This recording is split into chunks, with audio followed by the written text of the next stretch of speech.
Ang lalaking ito ay talagang hindi naniniwala sa pag-ibig. Pero hindi niya inaasahan na mai-inlove siya sa isang single mother.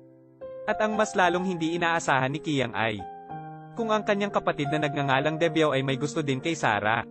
Sakto nang magtapat na si Debyao ng kanyang nararamdaman kay Sarah.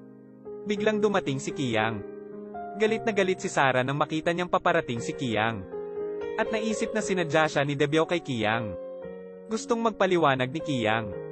Pero ayaw marinig ni Sarah. Sa ngayon, siya ay labis na nag-aalala.